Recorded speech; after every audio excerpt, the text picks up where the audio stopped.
जाग जा रे योगी, मिटा दे आलस के घेरे। अमृत वेले बाबा पुकारे, देखो बाहें पसारे। बाबा प्यार तुम्हारा अमृत वेले उठाता, मोहिनी रात में मुझे जगाता। प्रेम की घंटी हृदय मंदिर में बजती, परमात्मा पुकार में आत्मा सुनती।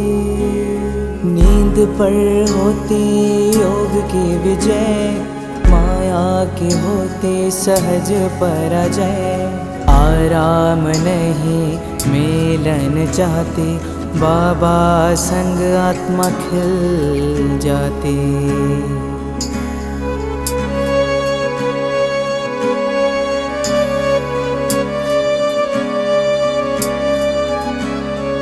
अपने कहा रात को अलविदा, परवाना हुआ क्षमा पे फिदा।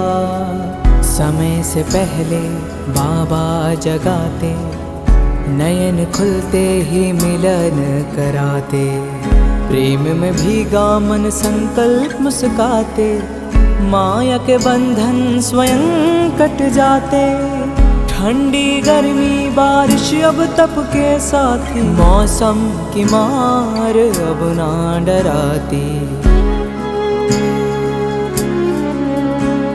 सोना अब आराम नहीं माया है, नींद अब अमृत नहीं विष का साया है। कमाई नहीं ये ऊर्जा की चोरी है, सुस्ती की धुन में बजी माया की लुरी है।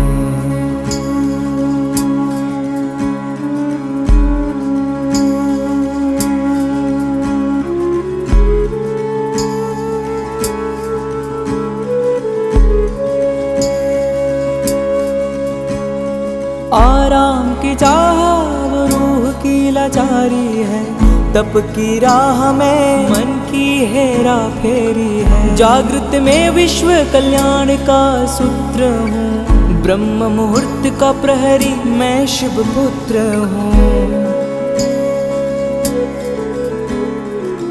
सकल विश्व को तप से भरता, अमृत वेला में तपस्वी जलता। संकल्प से उठता नवयुग की नींव रखता, तप के ईंटों से स्वर्णिम स्वराज्य रचता। नींद की घड़ी अब बीत चुकी है, माया की छाया अब मिट चुकी है। वर्तमान में जलती है आत्मा की मशाल, मैं हूँ जागृत यही मेरा कमाल। बाबा की याद में स्वयं को गढ़ता, योग अग्नि से आलस को राख करता। मैं अब सुनहरी राह मैं हो रहा हूँ, मैं अब खो नहीं रहा मैं जाग रहा हूँ। जाग जा रे योगी, मिटा दे आलस के घेरे। अमृत वेले बाबा पुकारे, देखो बाहें पसारे।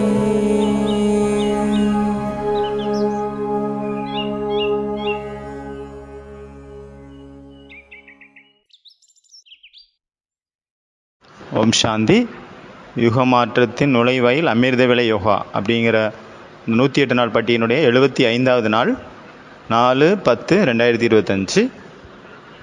பரமாத்மாவை அடைவதற்கான இச்சை, பரமாத்மாவை தன்னுடையவராக ஆக்குவதற்கான இச்சை, பரமாத்மாவை தன்னுடைய கைக்குள் அடக்கிக் கொள்வதற்கான இச்சை. இந்த இச்சையில் கூட, இந்த விருப்பத்தில் கூட நான் என்பது மறைந்திருக்கிறது. எதுவரை நான் என்பது இருக்கிறதோ அதுவரைக்கும் அவர் நம்மகிட்ட தூரமாகத்தான் இருப்பார். யாரை நம்மளுடையவராக மாற்ற விரும்புகிறோம், யாரை நம்ம விரும்புகிறோமோ அவருக்கும் நமக்குமான அந்த கேப்பு வந்து அதிகமாயிட்டே போயிடுச்சு. எவ்வளோ விசித்திரமான விஷயம் பாருங்கள். எங்கே நான் அப்படிங்கிறது அங்கே வந்துச்சோ அப்போ அங்கே பகவான் வந்து அதிருஷ்யமாயிடுறாரு, மறைஞ்சு போயிடுறாரு. எப்போ வந்து அங்கே நான்கிறது வந்து இல்லாமல் போயிடுதோ அங்கே பாபா பிரகடனம் ஆயிடுறார், பிரகட் ஆயிடுறாரு, வந்துடுறாரு. மனிதனுடைய செயலை பாருங்க, எவ்வளோ பெரிய பரமாத்மா முன்னாடி நான்கிறத கொண்டு வந்தாங்க. அப்போ நம்மளுடைய மனசு என்ன ஆயிடுச்சு, இதயம் கல் போல் ஆயிடுச்சு. இந்த நான் என்பது பல யுகங்களாக மனிதர்களை பரமாத்மாட்டிருந்து பிரிச்சிருச்சு. பல யுகங்களாக அவரை பூஜை செய்கிற விதத்தில் அவர்களுக்கு மலர்களை சூடினாங்க. ஆனால் தானம் செய்யக்கூடிய நேரத்தில் உயிரற்றவர்களாக முடமாகி போனார்கள். நீ ஏன் முடமாகி போனாய்? இப்போ அவங்க பேக் அடிச்சிட்டாங்க, பின்னாடி போயிட்டாங்க. சமர்ப்பணத்திற்கான டைம் வந்த உடனே அந்த நேரத்தில் அவங்க பின்னாடி போயிட்டாங்க, பின்வாங்கிட்டாங்க. அப்புறம் கவிஞர் சொல்கிறாரு, உள்ளுக்குள்ள ஒரு வலி, அது கூட அந்த வலிக்குள்ளேயே மறைஞ்சு போயிட்டோம். அவரை நினைத்து அந்த வருந்தி அழுததுனால, கண்ணீர் வந்ததுனால அங்கே நான்கிறது இல்லாமல் போயிடுச்சு. எது வரைக்கும் நான் அப்படிங்கிறது இருக்குதோ அது வரைக்கும் அந்த இடத்துல பாபா இல்லை.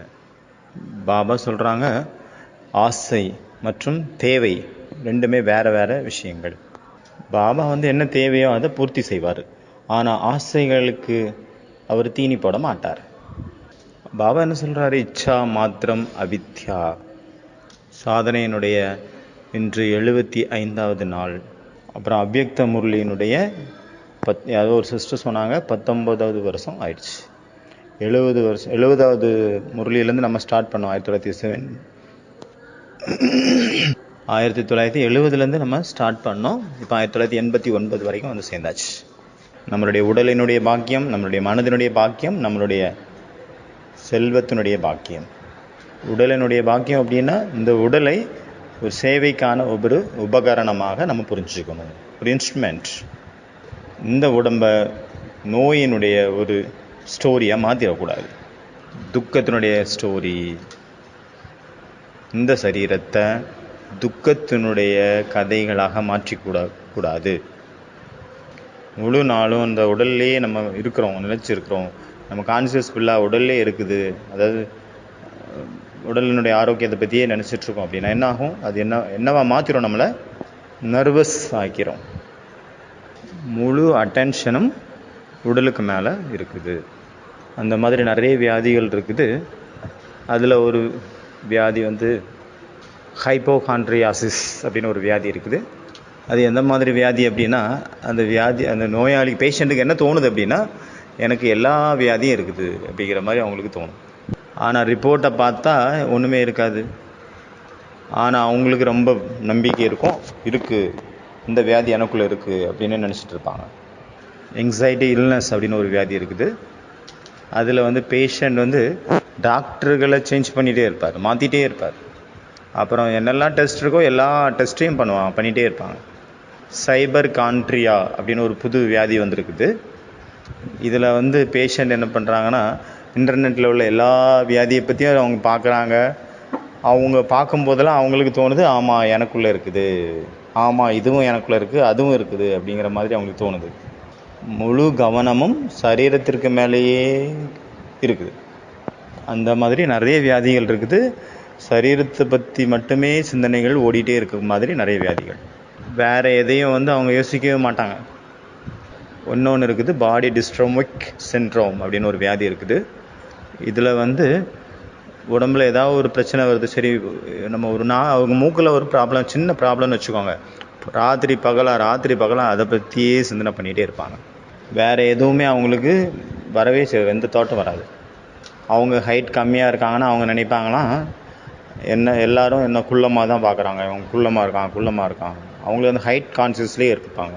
கருப்பாக இருக்கிறவங்க நினைக்கிறாங்க, அவங்களுக்கு என்ன வருது, நான் கருப்பாக இருக்கிறேன், எல்லோரும் என்னை கருப்பு மாதிரி பார்க்குறாங்க. நான் வந்து ரொம்ப குள்ளமாக இருக்கிறேன், கருப்பாக இருக்கிறேன், என் கண் சின்னதாக இருக்குது, நான் நடக்கிறதும் சரியில்லை, என்னை யாருக்கும் பிடிக்கிறது இல்லை. எப்படி பிடிக்கும்? இந்த மாதிரி சரீரத்தினுடைய விஷயங்களை பற்றியே யோசிச்சுட்டு இருக்காங்க. பாடி டிஸ்ட்ரோமிக் சிண்ட்ரோம் அப்படின்னு ஒரு வியாதி இருக்குது. இதில் ஒரு டிஸ்ஆர்டர் இருக்குது. அதில் மனிதர் வந்து ராத்திரி பகலாக அதையே நினச்சிட்டு இருக்கிறார். அந்த சரீரத்தினுடைய சிந்தனைகளை விட்டு கடந்து அவங்க மேலே போகவே மாட்டாங்க. இன்னொரு வியாதி இருக்குது, சைக்கோசோமெட்டிக் இல்னஸ். இதில் வந்து சரீரத்தில் நிறைய பிரச்சனைகள் இருக்குதுன்னு வச்சுக்கோங்க. ஆனால் அதனுடைய என்ன காரணம் அப்படிங்கிறது தெளிவாக தெரியாது, கிளியராக தெரியாது. ஆனால் காரணம் என்னவாக இருக்கும் அப்படின்னா மனசில் இருக்கும், மன ரீதியாக இருக்கும். ஏன்னா சும்மாவே உட்காந்துருக்குறாங்க, ஒரு வேலையும் இல்லை, சும்மாவே இருக்கிறனால மனசுக்குள்ளேயே அவங்க வியாதியை உருவாக்கிட்டு வியாதி இருக்கிறத நினச்சிட்டு இருக்காங்க. இன்னொரு வியாதி இருக்குது. இன்னொரு வியாதி வந்து ஆத்தரெக்ஸ் அனுரோசா. இதில் என்ன நினைக்கிறாருன்னா அந்த பேஷண்ட் வந்து நான் ஹெல்த்தியான ஃபுட்டு தான் சாப்பிட்ணும், ஹெல்த்தி ஃபுட். ஒவ்வொரு இதுலேயும் அவங்க பார்த்துட்டே இருப்பாங்க, இது க்ளீனாக இருக்கா, சுத்தமாக இருக்கா அப்படின்னு பார்த்துட்டே இருப்பாங்க. அந்த அளவு அவங்களுக்கு அதிகமான கான்சன்ட்ரேஷன் இருக்குது அந்த விஷயத்தில். கடைசியில் அவங்களுக்கு என்ன ஆகுது, அவங்க வந்து சத்து இல்லாமல் போயிடுது, உடம்புல சத்தே இருக்காமல் சுத்தமாக இல்லாமல் போயிடுது. ஏன்னா அவங்களுக்கு சுத்தமான சாப்பாடு உணவு மட்டும்தான் வேணும், எல்லாமே க்ளீனாக இருக்கணும், அதில் ரொம்ப சுத்தமான பொருள் வேணும். இது ஆரோக்கியம் இல்லையா அப்படின்ட்டு ஒவ்வொரு விஷயத்தையும் செக் பண்ணிகிட்டே இருப்பாங்க. அவங்க கை கழுவணும் அப்படின்னா கூட, பல் விளக்குனா கூட அவங்களுக்கு பிஸ்லரி தான் வேணும். ரொம்ப ஓவராக அவங்க ஹெல்த் கான்சியஸில் இருப்பாங்க. இந்த ஹெல்த் கான்சியஸ்னால் என்ன அர்த்தம், முழு கான்சன்ட்ரேஷனும் உடம்புக்கு மேலேயே இருக்குது. அதனால் யாரும் ஏதோ ஒரு வியாதியை பற்றி கேள்விப்படுறாங்க, இன்னொருத்தருக்கு வந்துருச்சுன்னு அப்படி கேள்விப்படுறாங்கன்னா அவங்களுக்கு என்ன தோணுதுன்னா, இது எனக்கும் இருக்குது, அதனால் அவங்க இசிஜி அது இதுன்னு, யாருக்கும் ஹார்ட் அட்டாக் வந்துச்சுன்னா அப்போ எனக்கும் இருக்கும், நானும் இசிஜி எடுத்துடுறேன் அப்படிங்கிற மாதிரி அவங்க அதை செக் பண்ணிக்கிறாங்க. கூகுளோபதி அப்படின்ட்டு ஒன்று வந்துருக்குது. இதில் என்னென்னா மனிதர்கள் வந்து எல்லாத்தையும் கூகுளில் போய் பார்க்குறாரு, எல்லா வியாதியை பற்றிய விஷயங்களையும். என்ன ஒரு வியாதி இருக்கோ அதை பற்றி A to Z எல்லாத்தையும் படித்து வச்சுக்கிறாங்க, கரைச்சி குடிச்சு வச்சுக்கிறாங்க. அப்புறம் டாக்டர்கிட்ட போகிறாங்க, டாக்டர்கிட்ட சொல்லாங்க, இல்லை அங்கே அந்த மாதிரி போட்டிருந்து, இங்கே இந்த மாதிரி போட்டிருந்து, நீங்கள் இந்த மாதிரி சொல்கிறீங்களே அப்படின்ட்டு அவருக்கே சொல்கிறாங்க, புரிய வைக்கிறாங்க. இது ஒரு புது பிரான்ச். எவ்வளோ நமக்குள்ள சிந்தனைகள் கவலைகள் இருக்குதோ அந்த அளவு நமக்குள்ளே இம்யூனிட்டி கம்மியாயிரும். மனிதர்கள் அப்போ என்னாகுது, அவங்களுடைய நிலைமை பல விதமான வியாதிகளால் சுற்றி வளைக்கப்படுறாங்க. அவருக்கு வந்து தலையில் முடியே இல்லை, எல்லாம் கொட்டிக்கிச்சு. அப்போ கேட்குறாங்க, எப்படி முடி கொட்டிச்சு? ஒரே கவலை, அதனால் முடி கொட்டிடுச்சு. முடி நரைச்சிது, எப்படி நரைச்சிது? இள வயசுலேயே ஒரே கவலை. அவர் கேட்குறாரு, என்ன அப்படி கவலை?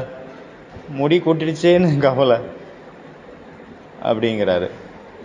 இது ஒரு சக்கரம் மாதிரி, அதாவது சக்கர யுகத்தில் மாட்டிக்கிட்ட மாதிரி கைதி ஆயாச்சு. நேற்று ஸ்டோரி பார்த்தோம் இல்லையா, அல்காட்ரிக்ஸ் அப்படிங்கிற அந்த சிறைச்சாலையில் மாட்டிக்கிட்ட மாதிரி, சிறைச்சாலையில் மாட்டிகிட்டு இருக்கிறோம். முரளியில் பாபா சொல்கிறாரு, உடுத்தா பஞ்சி பறக்கும் பறவை அப்படிங்கிறாரு. மனதோ ஒரு பறவை பாட்டு கூட இருக்குது.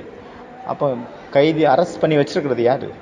இப்போ பாபா வந்து சொல்கிறாரு, ஒன்று வந்து உடலினுடைய பாக்கியம், அதனால் சரீரத்தை அப்படின்னு என்ன அர்த்தம், சரீரத்தை வந்து ஒரு உபகரணமாக, ஒரு இன்ஸ்ட்ருமெண்ட்டாக புரிஞ்சுக்கணும். சேவைக்காக கிடைத்த ஒரு இன்ஸ்ட்ருமெண்ட். சரீரத்தை துக்கத்தின் ஒரு ஸ்டோரி கதைக்களமாக மாற்றிவிடக்கூடாது. அதை பற்றி யோசிச்சுட்டு இருக்கிறது, நர்வஸ் ஆகிடுறது, துக்கமுடையவர்களாக ஆகிறது. அடுத்தது மனசினுடைய பாக்கியம், அதாவது புன்னகை அப்படிங்கிறது மகிழ்ச்சி அப்படிங்கிறது எந்த ஒரு வஸ்துலையோ அல்லது எந்த ஒரு பொருள்லையோ கிடையாது, அல்லது எந்த ஒரு மனிதர்கிட்டே கிடையாது. யார் இதை புரிஞ்சுக்கிட்டாங்களோ, எந்த மனிதரை சார்ந்ததும் கிடையாது, எந்த ஒரு பொருளை சார்ந்ததும் கிடையாது, இந்த மகிழ்ச்சி அப்படிங்கிறத யார் புரிஞ்சுக்கிட்டாங்களோ அவங்க வந்து சதா மகிழ்ச்சியாக இருப்பாங்க. அவங்க இச்சா மாத்திரம் அவித்யா அப்படிங்கிற ஸ்டேஜில் இருப்பாங்க. எந்த ஒரு பொருள் மூலமே ஒன்றும் கிடைக்க போகிறதில்ல, எந்த ஒரு மனிதர்கிட்டருந்தும் ஒன்றும் கிடைக்க போகிறதில்ல. மனசினுடைய பாக்கியம் அப்படின்னா உள்ளுக்குள்ளே இருக்கக்கூடிய அந்த ரசம், சாரம், செல்வத்தினுடைய பாக்கியம். இதை கூட வந்து முரளியில் பாபா வந்து எடுத்துக்கிறாரு. ஞானத்தினுடைய செல்வம் இருக்குது, அதுவும் உயர்ந்த செல்வம். ஆனால் பாபா சொல்கிறாங்க, ஸ்தூலமான செல்வம் கூட ரொம்ப முக்கியம், இது கூட ஒரு பாக்கியம்.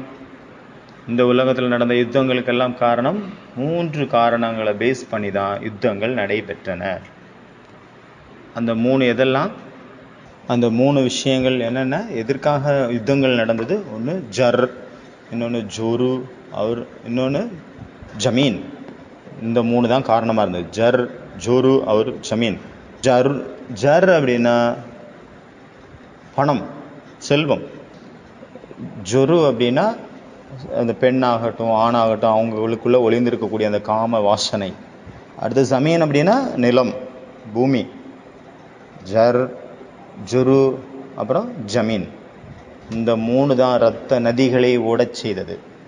இந்த 3 தான் நாட்டில் இரத்த ஆற ஓட வச்சது. ஜர் அப்படின்னா பைசா, அவசியத்தை விட அதிகமாக ஆசை. அப்போ பேராசையை அங்கே உற்பத்தி செய்யுது அந்த இடத்துல. அதனால் இது மனசுக்குள்ளே ஒரு போராட்டத்தை தூண்டி விடுது. 3வது ஜன். அதில் 95% என்ன கிடைக்கும்? உதவி மற்றும் அன்பு. அதாவது 95% அன்பு கிடைக்கும், உதவி கிடைக்கும். ஆனால் 5% தான் நம்மளுடைய கணக்கு வழக்க சீக்கிரத்துக்காக சேருவாங்க.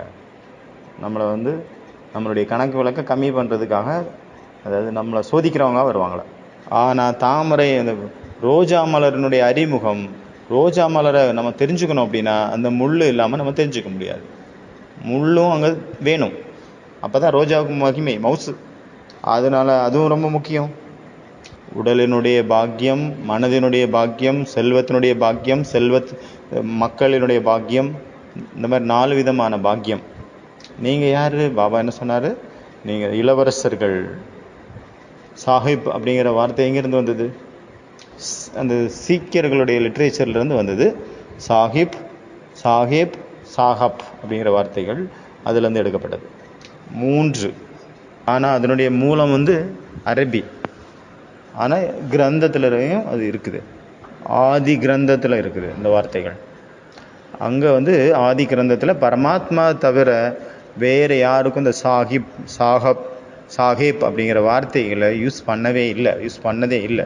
முதல்ல எந்த மனுஷனுக்கும் கிடையாது. எந்த ஒரு தூதுவராகட்டும், செய்தியாளராகட்டும், இல்லைன்னா மதத்தை ஸ்தாபனை பண்ணவங்களாக, அவங்க யாருக்குமே அது செட் ஆகிறதில்ல, யூஸ் பண்ணுறது இல்லை. இந்த 3மே வேறு வார்த்தைகள்.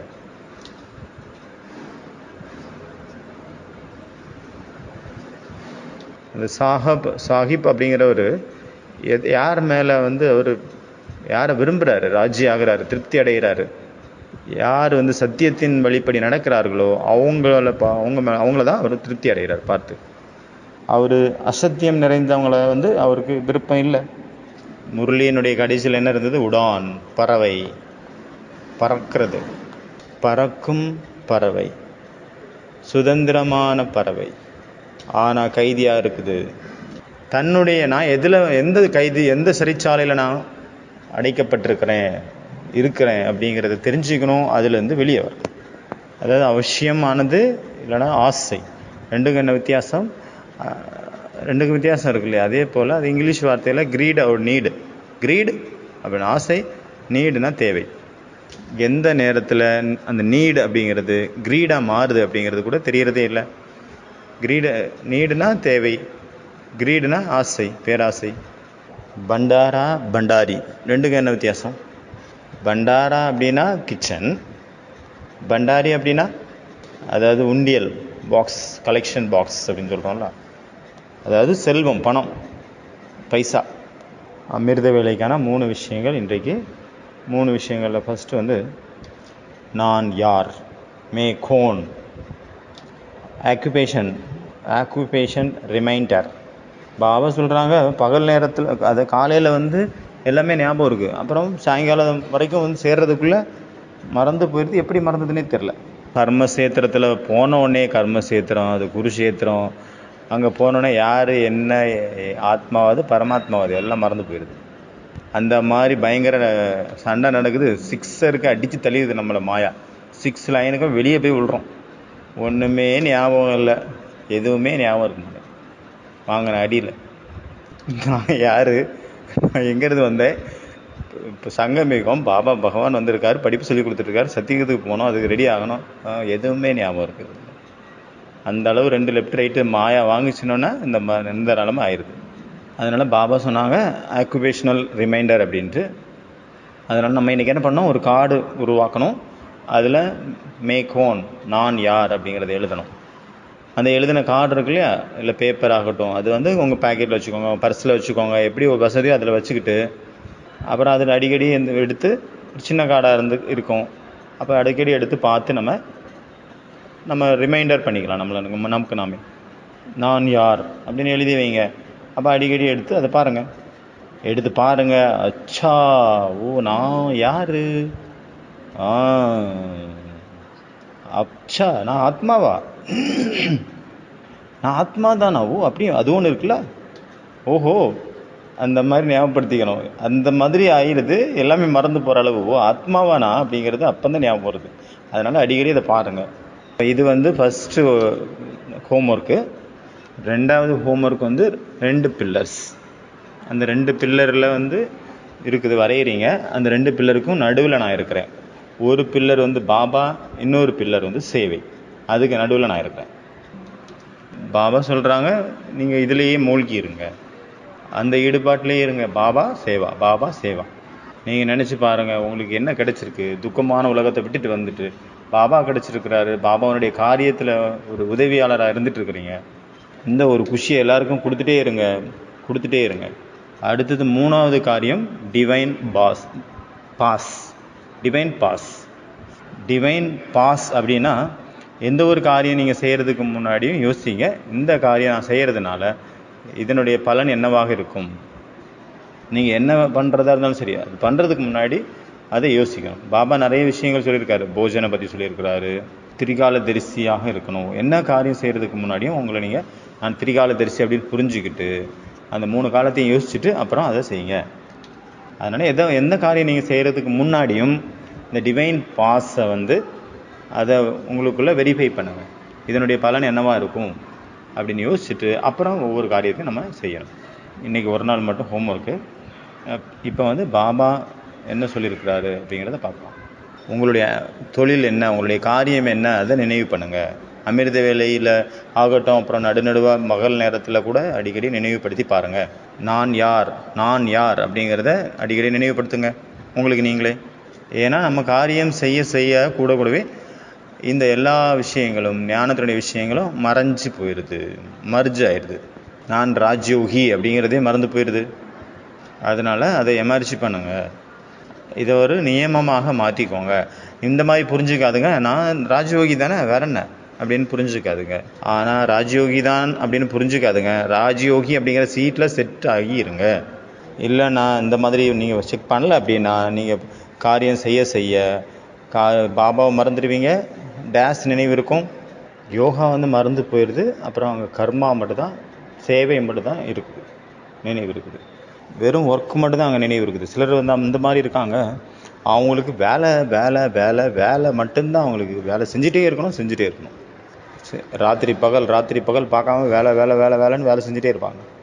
அது கூட என்ன அர்த்தம் அப்படின்னா, அவங்க உள்ளுக்குள்ளே ஏதோ ஒரு ஓட்டம் ஓடிட்டுருக்காங்க. அவங்களால தனியாக 5 நிமிஷம் கூட இருக்க முடியாது. அவங்க வெறுமைத்தன்மையை அனுபவம் பண்ணிடுவாங்க அப்புறம். அதனால் தனிமை வந்து அவங்கள வாட்டும். அதனால் ஏதாவது ஒன்றில் ஈடுபட்டே இருக்கணும் அப்படின்ட்டு வேலை செஞ்சுட்டே இருப்பாங்க.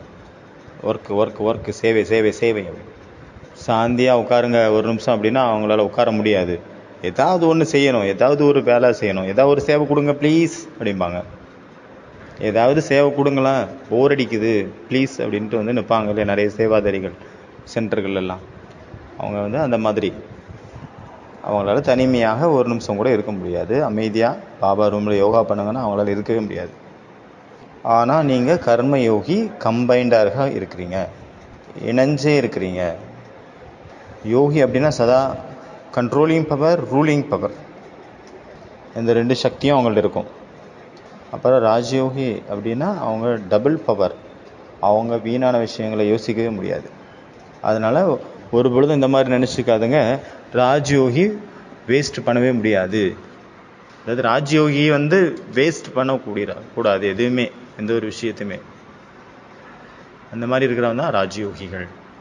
ஏன்னா ராஜயோகி அப்படின்னா அவங்க டபுள் பவர் இருக்கிறவங்க எப்படி அவங்க வேஸ்ட் பண்ண முடியும்? இப்போ எல்லாத்தோட ஃபஸ்ட்டு காரியம் இன்றைக்கி என்ன? மே கோன், நான் யார். அதனுடைய பதில்களில் உடனே நீங்கள் வந்துடக்கூடாது. மே கௌன் அப்படின்னு சொன்னோடனே நான் யாருன்னு சொன்னோன்னே கேள்வி கேட்ட உடனே பதிலை வந்து நம்ம கண்டுபிடிச்சிடக்கூடாது. அதை தேடிட்டே இருக்கணும். நான் ஆத்மா அப்படிங்கிறத பதிலை நீங்கள் உடனே கொடுத்துடாதுங்க, உடனே அந்த முடிவுக்கு வந்துடாதுங்க.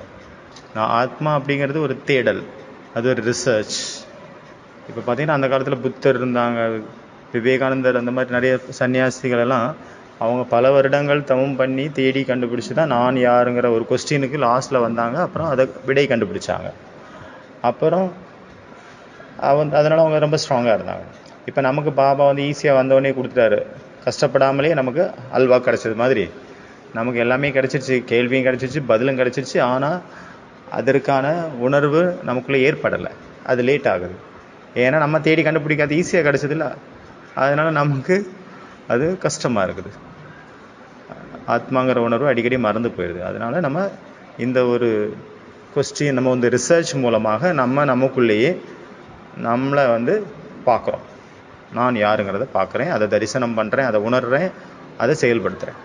நான் ஆத்மா அப்படிங்கிற பதில் அவ்வளோ ஈஸியான பதில் கிடையாது, சாதாரண பதிலே அல்ல அது. ஒவ்வொரு மனிதருக்கும் எவ்வளோ பசி இருக்குது, நிறைய பசி மனசு ஆத்மாவுக்குள்ளே இருக்குது. சரீர பசி, மனதினுடைய பசி, பாவனையினுடைய பசி, ஆத்மாவினுடைய பசி, ஃபிசிக்கலான பசி இருக்குது, மென்டலான பசி இருக்குது, ஸ்பிரிச்சுவல் பசி இருக்குது. இந்த மாதிரி 4 விதமான ஆசைகள் இருக்குது. எப்படி வந்து பசியை வந்து 4 விதத்தில் பார்த்தோமோ அதேமாதிரி ஆசையும் 4 விதத்தில் இருக்குது.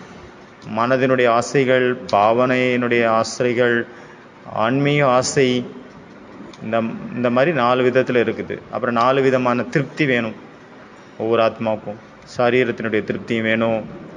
நல்ல ரொம்ப டேஸ்டான சாப்பாடு கிடச்சிருச்சுன்னா என்னாகும், ரொம்ப மன அமைதி நிலையை அடையுது. என்ன ஒரு ஆனந்தம், என்னுடைய மனமும் இதயமும் திருப்தி அடைந்தது. ரொம்ப பசி, கடும் பசியில் இருக்கிறோம், இப்போ ரொம்ப சுவையான டேஸ்டான சாப்பாடு கிடச்சிருச்சு, அதுவும் எனக்கு ரொம்ப பிடிச்ச ஃபேவரேட் கிடச்சிருச்சு. அதுவும் லிமிட் கிடையாது, அன்லிமிட்டடில் கிடைக்குது. அதுவும் கதவு மூடி இருக்குது, நம்ம அந்த ரூமில் மாட்டிக்கிட்டோம், பார்க்குறதுக்கு யாரும் இல்லை, கண்டுபிடிக்கிறதுக்கு யாரும் இல்லை. என்ன நடக்குது அங்கே? ஆஹாஹாஹாஹா, ஆஹா என்ன அருமை டேஸ்ட், ஆஹாஹா, என்னுடைய இதயமே நிறைஞ்சிடுச்சு. இது வந்து சரீரத்தினுடைய பசி. அடுத்தது மென்டல் பசி. வெறும் பசி சாப்பிட்றது குடிக்கிறதுல அவங்களுக்கு கிடையாது, அவங்களுக்கு பதவி, பொசிஷன், மரியாதை, ரெஸ்பெக்டு, இதுதான் மென்டல் ஹங்கர், மனதினுடைய பசி. அவங்களுக்கு ஏதாவது புதுசாக கற்றுக்கணும், அன்பும் வேணும், அவங்களுக்கு ஹெல்ப் வேணும், பரிவாரம் வேணும், ஒரு குரூப் வேணும், ஒரு சொசைட்டி வேணும், அவங்கள எல்லோரும் மதிக்கணும், அவங்கள வந்து எல்லோரும் தெரிஞ்சுக்கணும். இது கூட ஒரு பசி, இது ஒரு தாகம். லைக்ஸ் வேணும், டிஸ்லைக் வேணும், சப்ஸ்கிரிப்ஷன் வேணும், எல்லாமே வேணும், கமெண்ட்ஸ் வேணும், ஃபாலோவர்ஸும் வேணும். அப்புறம் லாஸ்ட்டு வந்து இந்த 3மே கிடச்சிருச்சுன்னு வச்சுக்கோங்க, ஆனாலும் மனுஷன் காலியாக தான் இருக்கான். ஏன்னா அதனுடைய உண்மையான தாகம் ஆத்மாவனுடைய தாகம்.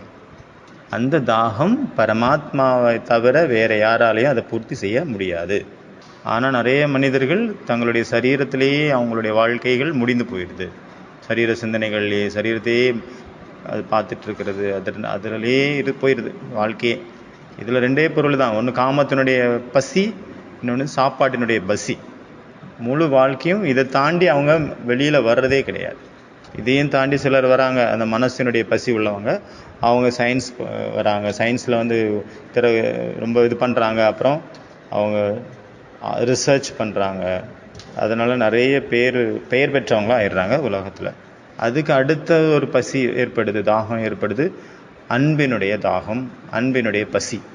கருணை, தயா, கிருபை, அன்பு, விஸ்வ கல்யாணம், உலக நன்மை, அனைவருக்கும் ஹெல்ப் பண்ணணும், எல்லாருக்கும் ஹெல்ப் பண்ணணும், ஹாஸ்பிட்டல் திறக்கணும், ஆசிரமம் ஓப்பன் பண்ணணும், அதாவது சுயநலமற்ற பாவனையோடு செய்கிறாங்களா. இது கூட கொஞ்சம் அவங்களுக்கு இந்த தாகத்தை தீர்க்குது. ஆனாலும் இதெல்லாம் செஞ்சாலும் கூட ஒரு சின்ன ஒரு காலிப்பன், ஒரு வெறுமை தன்மை வந்து அங்கே இருந்துட்டு தான் இருக்குது. நான் இதெல்லாம் செஞ்சேன், முழு வாழ்க்கையை நான் ஏழைகளுக்கு ஹெல்ப் பண்ணேன், டாக்டர்களை வர வச்சு ஹாஸ்பிட்டல் ஓப்பன் பண்ணேன், அவ்வளோ பண்ணேன், இது பண்ணேன், ஆதிவாசிகளுக்கு சேவை பண்ணேன், எவ்வளோ கிளப்பெல்லாம் ஓப்பன் பண்ணேன், அந்த கிளப்பு இந்த கிளப்பு. அந்த ஒரு தாகம் இருந்துகிட்டே இருக்குது, இல்லை அந்த ஒரு பசி இருந்துகிட்டே இருக்குது. அதுதான் சந்திப்பு, இறைவனை சந்திப்பதற்கான அந்த ஒரு பசி, அந்த ஒரு தாகம். அந்த பசி மட்டும் பெண்டிங்கில் இருந்துருது. அப்போ நம்ம எந்த தளத்தில் நம்ம இருந்துகிட்ருக்குறோம், எந்த தளத்தில் இருக்கிறோம், நம்மளே கேட்டுக்கணும், அவ்வளோதான். அப்போ முதல்ல கேள்வி என்ன? நான் யார்? மேகோன் நான் யார்? ரெண்டாவது தன்னுடைய ஆக்கிபேஷனை நினைவு வச்சுக்கோங்க.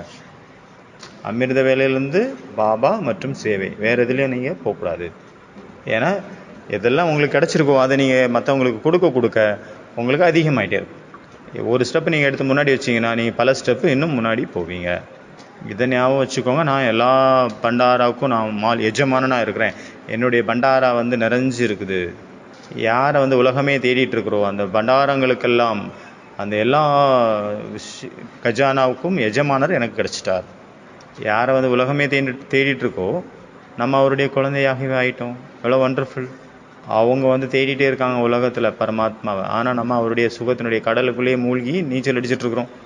அதனால் சதா அந்த கஜானாக்குள்ள அப்படிங்கிற இந்த சுகத்தினுடைய கடலில் மூழ்கிட்டே இருங்க, நீச்சல் அடிச்சுட்டே இருங்க. எல்லோருக்கும் சுகத்தினுடைய கஜானாவை எல்லாரையும் நிரப்புங்க. இது ஒரு நல்ல ஆசை, எல்லாரையும் குஷிப்படுத்தணும் அப்படிங்கிறது ஒரு நல்ல ஆசை. ஆனால் இதில் கூட ஒரு கடுப்படாயிருது, குழப்பம் வந்துடுது. சாட்சியாக இருக்கிறதுக்கு மறந்துடுறாங்க, தன்னைத்தானே பாதுகாப்பாக வச்சுக்கணும் அப்படிங்கிறத மறந்துடுறாங்க, மற்றவங்களுடைய பிரபாவத்தில் பிரபாவிக்கப்பட்டுடுறாங்க. அடுத்தது மூணாவது திரிகால தரிசி, முக்கால ஞானி. பகலில் இருந்து ராத்திரி வரைக்கும் லௌகீக காரியமாக இருந்தாலும் சரி, அலௌகீக காரியமாக இருந்தாலும் சரி, எந்த ஒரு காரியமும் சகஜமாக வெற்றி அடைவதற்கான ஈஸியான விதி என்ன? எந்த ஒரு காரியத்தையும் செய்கிறதுக்கு முன்னாடி திரிகால தரிசி ஆகிட்டு அப்புறமாக எந்த ஒரு காரியத்தையும் செய்யுங்க. ஏன்னா திரிகால தரிசியாக ஆகி ஒவ்வொரு காரியம் செய்யும்போது 3 காலம் ஞானமும் நம்மளுடைய புத்தியில் இருக்கிறதுனால எந்த ஒரு கர்மமும் கீழே மேலே போகாது. திரிகால தரிசி ஆகிட்டு நம்ம ஒரு காரியம் செய்யும்போது நம்மளுடைய கர்மமே ஒரு சாதனையாக மாறிடும். எந்த மாதிரியான ஞானத்தினுடைய அர்த்தம் இருக்குதோ முன்னாடி பின்னாடி யோசிச்சுட்டு புரிஞ்சுக்கிட்டு ஒவ்வொரு காரியத்தையும் செய்யணும். அப்போ அதனுடைய ரிசல்ட்டை நம்ம முதல்ல தெரிஞ்சுக்கலாம். அந்த மாதிரி இருக்கக்கூடாது, வேகமாக நான் உடனே செஞ்சுட்டேன், அப்போ அதில் வெற்றி கிடைக்காது. முதல்ல அதனுடைய பரிணாமம் என்ன ஆகும் அப்படின்னு யோசிங்க, அப்புறமா காரியத்தில் வாங்க. அப்போ அதனுடைய ரிசல்ட்டு ரொம்ப சிரேஷ்டமான ரிசல்ட்டு நமக்கு கிடைக்கும். அந்த சிரேஷ்டமான பரிணாமம் தான் சஃபல்தா, வெற்றி அப்படின்னு சொல்லப்படுது.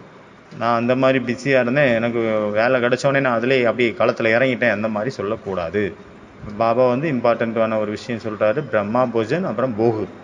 எப்படி பாபா சொல்லியிருக்கிறாங்க, பாப்தாதா ஸ்ரீமத் கொடுத்துருக்குறாரு. சாப்பிட்றதுக்கு முன்னாடி முதல்ல போகு வைக்கணும், அப்புறமா சாப்பிட்ணும். போகா வைக்கிறதுக்கான காரியத்தை நீங்கள் செய்யலை, பாபாவுக்கு அர்ப்பணம் பண்ணுறதுக்கான காரியம் நீங்கள் செய்யலை, வேகமாக சாப்பிட்டீங்க, அப்போ அதனுடைய பலன் என்ன ஆகும், பரிணாமம் என்ன ஆகும்? பாபா நினைவு அங்கே மறந்து போனதுனால அங்கே 2 விஷயங்கள் நடக்குது. பிரம்மா போஜனம் அப்படின்னா அந்த அன்னத்தினுடைய பிரபாவம் நம்மளுடைய எண்ணத்தில் வரணும். ஆனால் அவசரமாக சாப்பிட்டதுனால அது படுறதில்ல. அந்த பிரம்மா போஜனுடைய அந்த பவர்ஃபுல்லான ஒரு பாதிப்பு நமக்குள்ளே ஏற்படுறதில்ல.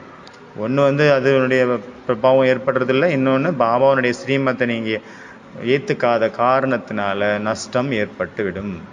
அப்போ அவமரியாதை நடந்துருச்சு இல்லையா? அப்போ அதற்கான தலைகீழான பலனும் கிடைக்கிது, நெகட்டிவ் பலன். அதனால் எப்போல்லாம் நீங்கள் சாப்பிட்றீங்களோ அவ என்ன பண்ணணும், கொஞ்சம் ஒரு நிமிஷம் நிறுத்துங்க, அது திருஷ்டி கொடுங்க, அப்புறம் நன்றி உணர்வை கொண்டு வரணும். யாரெல்லாம் இந்த உணவை செஞ்சாங்களோ, யாருங்கெல்லாம் உதவி செஞ்சு இந்த பொருட்களெல்லாம் வந்ததோ அவங்க எல்லாருக்கும் நன்றி, அப்புறம் திருஷ்டி கொடுக்கணும். அப்புறம் மௌனமாக இருந்து, அப்புறம் எவ்வளோ முடியுமோ அந்த அளவு நீங்கள் தனிமையில் தனியாக உட்காந்து சாப்பிடணும். லௌகீகத்திலே இந்த மாதிரி நீங்கள் காரியம் செய்யும்போது அங்கே வெற்றி கிடைக்கும். அதனால் நீங்கள் எப்போவுமே திரிகால தரிசி அப்படிங்கிற நினைவில் இருந்து அந்த சிம்மாசனத்தில் உட்காருங்க. அப்புறம் நீங்கள் நிர்ணயம் பண்ணுங்கள் என்ன பண்ணணும் என்ன பண்ணக்கூடாது. அப்புறம் எந்த ஒரு கர்மமும் பலன் கொடுக்காத கர்மமாக இருக்கவே முடியாது. விதை சக்திசாலியாக இருக்குது அப்படின்னா அதனுடைய பலன் கண்டிப்பாக கிடைக்கும். ஆனால் ரொம்ப வேகமான சூழ்நிலையில் வேகமாக நீங்கள் செஞ்சிட்டீங்க அப்படின்னா அதனுடைய பலன் கூட கிடைச்சிரும், ஆனால் கம்மியாக இருக்கும். எவ்வளோ பலன் கிடைக்கணுமோ அது ரிசல்ட்டு அவ்வளோ கிடைக்காது. எவ்வளோ உங்களுக்கு நீங்கள் விரும்புகிறீங்களோ அந்த அளவு கிடைக்காது. அதனால் கர்மத்தினுடைய வெற்றிக்கு ஆதாரம் என்ன? டேஸ் என்ன ஒரு ஸ்திதி? திரிகால தரிசி ஸ்திதி. திரிகால தரிசினா தெரியல, 3 காலம் ஞானி. நான் இப்படி மட்டும் நினச்சிக்காதுங்க, நான் மாஸ்டர் திரிகால தரிசி ஆத்மா, ஆனால் காரியம் செய்யும்போது மறந்துடுறீங்க. அந்த மாதிரி இருக்கக்கூடாது. இதை யூஸ் பண்ணுங்கள் நல்லா. இந்த பயிற்சியில் ஒரு பொழுதும் உங்களுக்கு சோம்பேறித்தனம் வரக்கூடாது. இந்த பயிற்சி பண்ணிகிட்டே இருங்க. ஏன் அப்படின்னா நம்ம 21 ஜென்மத்திற்காக நம்ம சேமிப்பு செய்யணும். இந்த ஒரு ஜென்மத்தில் தான் நம்ம 21 ஜென்மத்திற்கான எல்லா விஷயத்தையும் நம்ம சேமிக்கிறோம். அப்போ 21 ஜென்மத்திற்கு இந்த ஒரு ஜென்மத்தில் நடக்குது அப்படின்னா அப்போ எவ்வளோ அட்டென்ஷன் கொடுக்கணும். அதனால் அதுக்காக டென்ஷன் ஆகிடக்கூடாது, சதா அட்டென்ஷனில் இருக்கணும். அந்த சோம்பேறித்தனம் அலட்சியத்தை விட்டுருங்க. வள்ளல் பாபா கொடுத்துட்ருக்கிறார் அப்படின்னா நீங்கள் முழுசாக எடுத்துக்கோங்க. கொடுக்குறவர் நிறைய கொடுத்துட்ருக்கிறார், ஆனால் எடுக்கிறவங்க கொஞ்சம் எடுத்துகிட்டு அதிலே குஷி ஆகிட்டாங்க அப்படின்னா ரிசல்ட் என்னவாக இருக்கும்? அப்புறம் என்ன தான் கிடைக்கும் உங்களுக்கு? பிறகு கிடைக்காது. அதனால் முழுமையான அட்டென்ஷன். அப்போ இன்றைக்கி என்ன பண்ணணும்? Divine pass. என்ன செஞ்சாலும் சரி, அந்த செய்கிறதுக்கு முன்னாடி கொஞ்சம் செகண்ட் அதை அதில் நிறுத்திக்கிட்டு கொஞ்சம் யோசித்து பார்க்கணும், இதனுடைய பலன் என்னவாக இருக்கும். அப்புறம் அந்த காரியத்தை செய்யுங்க. இதுதான் டிவைன் பாஸ். ஹோம்ஒர்க் பார்த்தோம்ல, கடைசி ஹோம்ஒர்க். ஒரு சூஃபி பக்கீர் இருந்தார், மச்சித் அப்படிங்கிறவர். அவர் தன்னுடைய சிஷ்யர் கூட ஒரு பாலைவனத்தில் போயிட்டுருக்கிறாரு. திடீர்னு அவர் எங்கேயோ இந்த தொலைஞ்சு போயிடுறாரு. சைத்தான் அவரை வேறு இடத்துல மாற்றி விட்டுறாரு. அதனால் வேறு இடத்துல தொலைஞ்சு போயிட்டார், மிஸ் ஆகிட்டார். அந்த அளவு அது அலகழிச்சிருது. அந்த சைத்தான் அவங்களுடைய புத்தியில் அட்டாக் ஆகுது. புத்தியே இதாயிடுச்சு. புத்தியில் அட்டாக் பண்ணதுனால அவருடைய ஞானம் எல்லாம் அவங்க மறக்க ஆரம்பிக்குது. எந்த விஷயமும் அவருடைய புத்தியில் நினைவே இல்லை. அப்போ நீங்கள் நினச்சி பாருங்கள், நமக்கு இந்த மாதிரி நடக்குது. ஒரு செகண்டில் நமக்குள்ளே இருந்த எல்லா ஞானமும் மறந்து போச்சு அப்படின்னா என்ன ஆகும்? ஒரேடியாக மெமரியில் அட்டாக் பண்ணுறாங்க. அட்டாக் பண்ணோடனே நமக்கு எல்லாம் மறந்து போச்சு. அப்போ என்ன ஆகும்? ஒன்றுமே புரியாது. அப்போ அவர் சொல்கிறாரு, எனக்கு எல்லாமே மறந்துட்டுருக்குது, சைத்தான் அட்டாக் பண்ணி மறந்துட்டுருக்கு, உனக்கு ஏதாவது ஞாபகம் இருக்கா அப்படின்னு கேட்குறாரு சிஷ்யர் சொல்கிறாரு, இல்லை நீங்கள் சொல்லும்போது நானே அரைக்குறையாக தான் கேட்டுட்டு இருந்தேன். ஏன்னா புத்தி வெளியில் அலைஞ்சிட்டு இருந்தது, அந்தளவு எனக்கு கவனம் இல்லை, உங்கள் அளவுக்கு எனக்கு ஞானம் இல்லை அப்படிங்கிறாரு. அவருடைய எல்லா ஆன்மீக ஞானமும் அங்கே முடிய போகிற கண்டிஷனில் வந்துருச்சு. கொஞ்சம் உனக்கு வர்ணமாலா மாதிரி பா கா அதாவது தெரியுமா, அதாவது ஞாபகம் இருக்கா அப்படின்னு கேட்குறாரு. அவர் அப்போ சொல்கிறாரு, ஆமாம் எனக்கு அந்தளவு கொஞ்சம் ஞாபகம் இருக்குது. அப்புறம் ஏபிசிடின்னு அப்படி புரிய வைக்கிறாரு. அந்த ஏபிசிடி க அந்த மாதிரி விஷயங்களை அவர் சொல்லி கொடுக்குறாரு. அவர் அந்த வார்த்தைகளை பிடிச்சிக்கிட்டு அதை வச்சே அதுக்குள்ளே போகிறார், அந்த சப்தங்களுக்குள்ளே போகிறாரு. அப்போ அவர் சொல்கிறாரு, குதாவே, நான் இவ்வளோ தான் எனக்கு ஞாபகம் இருக்குது, வேறெல்லாம் மறந்துட்டேன். இந்த சைத்தான் என்னுடைய புத்தியில் அட்டாக் பண்ணிட்டான், தாக்குதல் தொடுத்துட்டான் அப்படிங்கிறாரு. அவர் எப்போ எந்த நேரத்தில் அந்த குதா கூட அவர் கனெக்ட் ஆகிறாரோ அந்த நேரத்தில் அந்த சைத்தானுடைய அட்டாக் எல்லாம் தூளாயிருது. அப்புறம் அந்த சைத்தான் ஓடி போயிடுது.